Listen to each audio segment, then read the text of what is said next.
the pearl was the first gem to be enjoyed by humanity, since for our ancestors it was possible to find a gem that did not need any cutting or polishing. It was beautiful from the very beginning. And in no other place in the world did the pearl attain such a level of perfection as it did here in the Sea of Cortez, Mexico. Adventurers from the Age of Discovery traveled long distances and endured hardships in their search for treasures. But to most of them, Mexico's northwestern region and its Sea of Cortez would prove more challenging than any other part of the New World. The man who would open this sea and its treasures to Europe was the conquistador par excellence, Hernán Cortés. His will gifted Europe with a grand treasure, pearls with the most intense colors ever seen. From that moment, Mexican pearls reigned supreme for almost 400 years, becoming the favorite gem of kings, queens, and mighty rulers, to whom it held the highest esteem for its beauty, rarity, and uniqueness. In Europe, the Americas became known as the Land of Pearls. In order to satisfy Europe's thirst for the Sea of Cortez pearl, fishermen scourged the waters in search of pearl oysters, leading to the virtual depletion of the pearl beds. And consequently, this pearl all but disappeared from the world's gem markets by the 1930s. But before the full depletion of the Gulf of California's pearl beds occurred, a man by the name of Gaston Vives realized that given the minimum fraction of pearl oysters that yielded a good pearl, the fishery would eventually collapse. So Gaston Vives took a more constructive approach. He built the first pearl oyster farm on the planet. This pearl farm was a true technological marvel, well ahead of its time, but it became an innocent casualty of the Mexican Revolution. In the years to come, the magnificent pearl from the Sea of Cortez faded in time and became a legend of old lore. The Sea of Cortez pearl has made a comeback in the town of Guaymas, Sonora. Right here in the placid waters of Baco Chibampo Bay is where the only producer of cultured pearls in the entire American continent has found its home.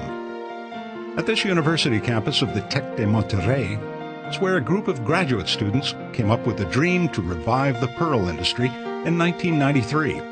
And this is where the experimental and commercial research phases were developed. At present day, the same university still harbors this venture.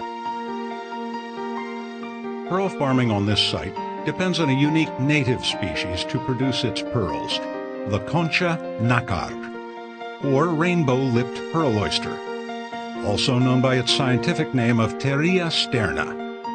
This is the only pearl farm that uses this particular variety of pearl oyster for the production of cultured pearls.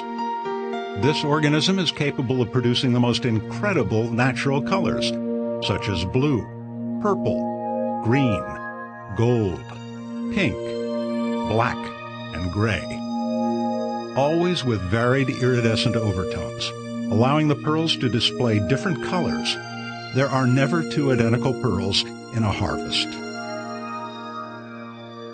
Pearl cultivation is not an activity for the faint-hearted. Up to 4 years are needed in order to obtain a harvest of pearls. During this long period, pearl farmers must first raise their pearl oysters, care for them, and endure nature's constant threats, such as hurricanes and changing environmental conditions. The very beginning of the pearl culture process is spat collection. This activity takes place every winter, exactly when pearl oysters propagate by releasing their gametes into the surrounding waters. Thus, fertilization takes place in the sea, and as a result, there will be millions of free-swimming microscopic larvae. About a month later, they will have grown to a point when they're finally ready to begin an oyster-like existence, and need an adequate place to do so. At this farm, we utilize a passive collecting system to attract baby pearl oysters, or spat, by offering the tiny animals a pleasant place for them to settle. 1 month after this event, they will reach a visible size and will be manually removed to be introduced into special rearing baskets. Culturing inside mesh baskets protects the animals from their natural predators and also allows for an adequate flow of nutrient-rich water. Since pearl oysters are filter feeders, they use their gills to feed on plankton. Pearl farmers don't feed their oysters. Nature takes care of that. Feeding may not be a concern, but there are other important considerations here. Pearl oyster culture involves intensive manual labor and maintenance. It is of the greatest importance to clean every oyster by hand, removing the plants and animals that foul the oyster's shell. Without this maintenance, the animals would weaken and become incapable of producing fine pearls. Every pearl oyster then must be extracted from its basket for this essential procedure 5 times every year. At an age of 2 years, pearl oysters are fully mature and ready to undergo a surgical procedure to promote the production of a cultured pearl. Pearl farmers know they cannot depend on the incidence of natural pearls to sustain a commercial operation. In nature, only 1 oyster will yield a good quality pearl out of 10,000 oysters harvested. This delicate operation is performed by specialized individuals with the skills, experience, and knowledge needed to coax the pearl oyster into producing a beautiful cultured pearl. The seeding operation is quite complex, yet its logics are simple. A mother-of-pearl bead is placed inside the oyster's reproductive organ, and a piece of graft tissue from a donor oyster is placed alongside. Sounds simple, doesn't it? Now imagine you are looking inside an oyster that gaps open less than 1.5 centimeters wide, and you have to perform the operation in less than 1 minute for the oyster to survive. We are fortunate to be able to produce yet another kind of cultured pearl, the mabe or mabe pearl.